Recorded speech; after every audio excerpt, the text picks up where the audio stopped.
Hello everyone. Welcome back to Balaji Online Classes. Today I am here to explain chapter number 4, the atmosphere of class 7th geography. Now as this chapter of yours is lengthy, I have decided to divide the chapter into two parts. This video contains half of your chapter and the remaining parts will be explained in your next video. Now let's do a quick recap. If you remember in your first chapter, that was our environment, I have discussed domains of the environment in which I have defined atmosphere. And here this chapter also begins with the definition of the atmosphere. That is, the atmosphere is basically a gaseous envelope or a blanket of air that surrounds the earth. And it not only provides water and air to all the living organisms but also protect us from the harmful rays of the sun.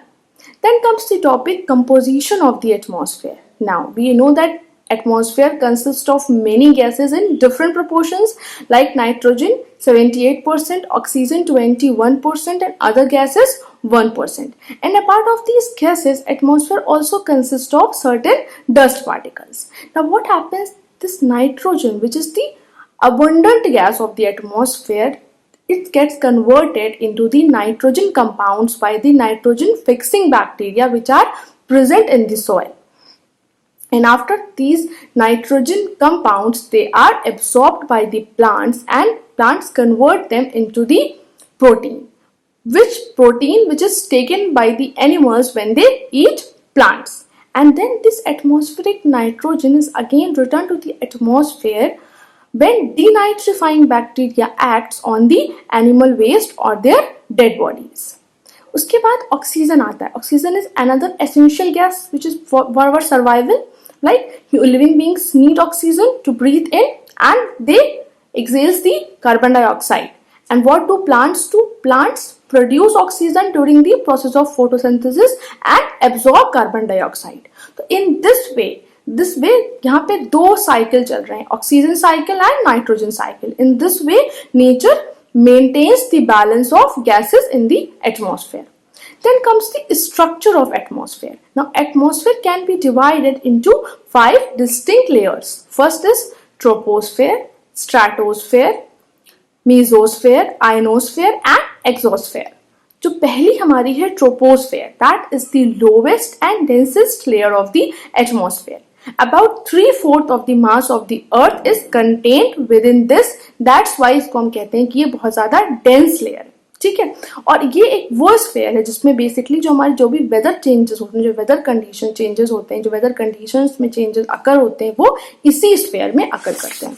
Then comes the stratosphere. Now stratosphere lies just above the troposphere. ये हमारा troposphere है, इसके ऊपर हमारा stratosphere आता है. Stratosphere वो sphere है जिसमें जो एयर जो ट्रेवल करती है that is safest. Why? Because it is free of the bumpy pockets of the air. और इसीलिए जो हमारे एयरक्राफ्ट्स होते हैं, जैसे कि हमारा एरोप्लेन हो गया, वो बेसिकली क्या होता है, इसी स्फीयर में फ्लाई करते हैं. Then comes the mesosphere. Now mesosphere lies above the stratosphere and here temperature decreases with the height. जैसे हाइट बढ़ रही है तो टेम्परेचर क्या होगा, यहाँ से क्या होगा, यहाँ पे डिक्रीज करना स्टार्ट करेगा. इसीलिए इस स्फीयर का जो टेम्परेचर होता है वो लोएस्ट होता है. Then comes the ionosphere. Ionosphere basically ये जो हमारा स्फीयर है जो हमारे मेसोस्फीयर के जस्ट अबव होता है, इसमें क्या होते हैं, चार्ज्ड आयन पार्टिकल्स होते हैं. What they do? They help in transmitting the communication signals. Then comes the exosphere. Exosphere हमारी outer most layer है atmosphere की और यहाँ पर जो air होती है that is very thin. और जो हमारा टेम्परेचर होता है वो इंक्रीज करता है रैपिडली. वाई? बिकॉज यहाँ पे सबसे ज्यादा सोलर रेडिएशन होता है. Then comes the topic weather and climate. Now usually क्या होता है, हम लोग अपनी डेली लाइफ में कंफ्यूज हो जाते हैं. We use both these words as a synonyms but there is a difference between weather and climate. What is a weather? Weather is basically a particular condition of the atmosphere that is prevailing over a smaller area at a particular period of time. And what is climate? Climate is the sum total of all the weather conditions that prevail over a large area and over a considerably long period of time. Basically होता क्या है, जो हमारा weather है that is just a part and climate is something that is whole. Climate क्या होता है, जो एक लार्ज एरिया में जो जितनी भी वेदर कंडीशंस होती हैं एक पर्टिकुलर लॉन्ग पीरियड में, उन सबका सम है, ठीक है। और वेदर क्या है, वेदर पर्टिकुलरली जैसे होता नहीं कि जैसे हम लोग वेदर फोरकास्टिंग में देखते हैं कि अच्छा ठीक है आज का डे ऐसा रहेगा, कल का डे हमारा थोड़ा सा ठंडा हो सकता है, परसों थोड़ी सी बारिश हो सकती है, थोड़ी सी रेनफॉल हो सकती है, ठीक है। तो ये that is the weather. But climate क्या होता है, क्लाइमेट इज समथिंग कि आज ठीक है हाँ ये समर चल रहा है, ठीक है, दैट इज द क्लाइमेट। तो climate is as a whole and weather is just a part. Then comes the atmospheric temperature. Now what is atmospheric temperature? Basically क्या होता है, जो हमारा सन है, उसका जो हमारा अर्थ है वो क्या है, उसका जो मेन सोर्स है हीट और लाइट का वो सन है, ठीक है। सन से ही अर्थ जो है वो एब्जॉर्ब करता है हीट एंड लाइट। तो जो रेडिएशन जो है, जो एनर्जी है, जो रेडिएशन जो रिसीव करता है अर्थ सन से, उसे हम कहते हैं सोलर इंसोलेशन। और चूंकि अर्थ जो है वो डिस्टेंस पे है सन से, इसलिए बहुत ही कम अमाउंट में वो एनर्जी जो है, वो हीट जो है वो एब्सॉर्ब कर पाता है, ठीक है। और ये जो इंसोलेशन है is the driving force to heat the earth atmosphere. But ये जो इंसोलेशन होता है it varies from place to place. जहां से ज्यादा इंसोलेशन होता है वहां ज्यादा हीट एब्जॉर्ब होती है और वहां गर्मी होती है, वो एरिया जो होता है वो हॉट होता है, बेसिकली नियर द इक्वेटर। और जहां पर इंसुलेशन कम होता है दैट आर द पोल्स, जहां पर बेसिकली जो हमारा टेम्परेचर होता है वो ठंडा होता है।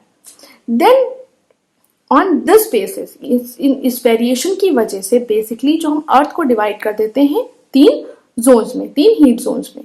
पहली हमारी होती है torrid zone, second is temperate and third is हमारी फ्रिजिड जोन। जो हमारी टॉरिड जोन होती है basically this zone lies between tropic of cancer and tropic of capricorn, and here the sun rays are vertical, and that's why this zone receives the maximum amount of heat and therefore is the hottest zone of the earth. Second is the हमारी temperate zone. Temperate zone lies between tropic of Cancer and Arctic Circle in the northern hemisphere and between the tropic of Capricorn and Antarctic Circle in the southern hemisphere. इस zone में क्या होता है, जो sun rays होती हैं वो vertical ना होकर स्लैंट हो जाती हैं, और इसलिए जो यहाँ का जो टेम्परेचर होता है that is moderate. Then comes the frigid zone. Now what happens, this zone basically lies in the north of Arctic Circle in the northern hemisphere and to the south of the Antarctic Circle in the southern hemisphere, and here the sun rays are very slanting. sun rays बहुत ज़्यादा slant कर जाती हैं, इसलिए जो amount होता है heat का वो बहुत ज़्यादा कम absorb करते हैं, and therefore ये जो हमारी zone है this is the coldest zone of the earth. Then comes the heating and cooling of the atmosphere. अब क्या होता है कि हमने देखा है कि जो हमारा टेम्परेचर है वो वेरी करता है फ्रॉम प्लेस टू प्लेस, ठीक है। और जो भी हीट जो हमारी एब्जॉर्ब कर रहा है हमारा अर्थ, वो डिफरेंट प्लेसेस पे डिफरेंट जोन्स में डिफरेंट होता है। तो बेसिकली होता क्या है कि जो हमारा अर्थ जो है, जो हमारी हीट एब्जॉर्ब करता है, वो सबसे पहले कहाँ जाती है, ग्राउंड पे जाती है, basically that hits the ground first, और ग्राउंड से फिर वो डिफरेंट लेयर्स पे जाती है एटमॉस्फेयर की, और इस तरह से हमारा एटमॉस्फेयर जो होता है वो हीटअप होता है। तो ये जो चीज होती है इसके कुछ प्रोसेस के थ्रू होती है। We are going to discuss these process now. The first one is the radiation. Radiation is the direct heating of an object by the transmission of the heat waves, and the atmosphere absorbs very little amount of incoming solar radiation, but it absorbs the heat radiated from the earth surface, and this is called as terrestrial radiation. Basically जो हमारे earth surface से जो heat absorb करता है directly atmosphere, उसे हम कहते हैं radiation. इस process को हम कहते हैं terrestrial radiation. Then comes the conduction. Conduction is basically इसमें क्या होता है, ट्रांसफर ऑफ हीट होता है थ्रू कॉन्टैक्ट। जैसे कि एक कूलर बॉडी अगर एक वार्मर बॉडी के कॉन्टैक्ट में आ रही है तो क्या हो रहा है, उसका टेम्परेचर जो है वो इंक्रीज कर रहा है। इसी तरह से जो हमारी लोअर लेयर है वो बेसिकली जो होती है ग्राउंड के कॉन्टैक्ट में होती है, ठीक है। तो वो हीट होती है, और जब वो कॉन्टैक्ट में आती है अपर लेयर के, तो अपर लेयर का भी जो हमारा टेम्परेचर है वो चेंज होता है। तो इस तरह से हीट जो है, हीट का ट्रांसफर होता है between the different layers of the atmosphere. Then comes the convection. Convection is what? When air gets heated, it becomes lighter and it starts to rise. And the process of heat transfer is called as convection. इसमें क्या होता है, basically जो हमारी heat हो, जो जब air होती है उसको जब हम हीट करते हैं तो वो हल्की हो जाती है और हल्की होकर ऊपर उठती है, और इस तरह से इस प्रोसेस से जो हीट का ट्रांसफर होता है उसे हम कहते हैं convection. Then comes the advection. When the wind moves from a warmer region towards a cooler region, it increases the temperature. and vice versa. And the temperature of atmosphere cools down or heats up due to the horizontal movements of the winds. अब wind क्या होती है कि basically wind जो travel करती हैं अगर एक वार्मर एरिया से कूलर एरिया में जा रही हैं, ठीक है, तो टेम्परेचर क्या होगा, इंक्रीज होगा, और अगर कूलर से वार्मर में जा रही है तो टेम्परेचर हमारा डिक्रीज होगा. तो इस तरह से भी एक ट्रांसफर ऑफ हीट हो रहा है और this is process is called as advection. Then comes the factor affecting the temperature. अब टेम्परेचर में जो ये वेरिएशंस आते हैं ये क्यों आते हैं और किस लिए आते हैं, now we are going to discuss then these factors. First one is the latitude. Now, the angle of incidence of sun rays is not the same everywhere, and that's why there is a change in the temperature in the different places. जो angle of incidence होता है is high on the areas around the equator and it goes on decreasing near the poles. इसी वजह से जो basically जो areas होते हैं equator के आसपास वो हीटअप होते हैं और जो पोल्स के अराउंड होते हैं वो ठंडे होते हैं. क्या होता है, अब एंगल ऑफ इंसिडेंस होता क्या है, angle of incidence is basically the angle between the sun rays and the normal on the earth surface. और जो सरफेस जो होता है जो हमारा डायरेक्टली फेस करता है सन की तरफ, ठीक है, उसका जो एंगल ऑफ इंसिडेंस होता है वो 0 होता है. वाइल जो सरफेस जो हमारा पैरेलल होता है, ठीक है, वो बेसिकली जो हमारा सरफेस जो पैरेलल होता है सन से वहां पे जो एंगल ऑफ इंसिडेंस बनता है दैट इज 90 डिग्री. तो इस डिफरेंस की वजह से बेसिकली जो हमारा टेम्परेचर है वो वेरी करता है from place to place. Then comes the altitude. As we go higher we feel cooler. This is because atmosphere is heated indirectly by the heat of the earth.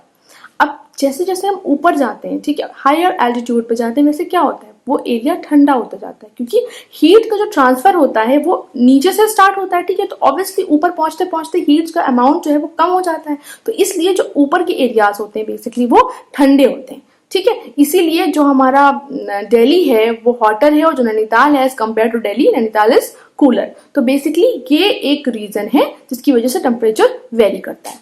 Then the distance from the sea. What happens, the places which are near sea or any large body they never experiences the extreme of the temperature. मतलब यहाँ पे जो temperature रहता है वो basically mild या moderate रहता है. वाइल वो और इस टाइप के क्लाइमेट को हम क्या कहते हैं, मैरीटाइम कहते हैं. But the places that are mainly away from the water bodies और sea they experience the extreme of the temperature and the temperature of these areas are called as continental temperature और the extreme climate. क्या होता है basically जो places होती हैं जो हमारे सी के पास होती हैं, जैसे कि हमारा मुंबई है, मुंबई में बहुत सारी बीचेस हैं, ठीक है, तो बेसिकली मुंबई का हमारा क्लाइमेट टेम्परेचर कैसा रहता है, माइल्ड रहता है, बहुत ज़्यादा हाई नहीं जाता है, बहुत ज़्यादा लो नहीं जाता है, ठीक है.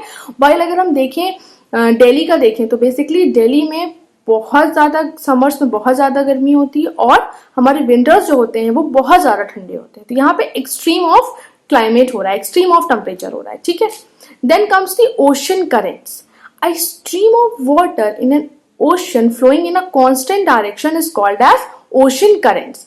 और ocean currents speed they also make a considerable difference in the temperature along the coastal regions. ये बेसिकली कोस्टल रीजन्स के टेम्परेचर को अफेक्ट करती है. कैसे, जो हमारे वार्म ओशन करेंट्स होते हैं, ठीक है, वो हेल्प करते हैं कोस्टल रीजन्स के टेम्परेचर को इंक्रीज करने में. बट जो हमारे कोल्ड ओशन करेंट्स होते हैं they help to decrease the temperature in the coastal regions.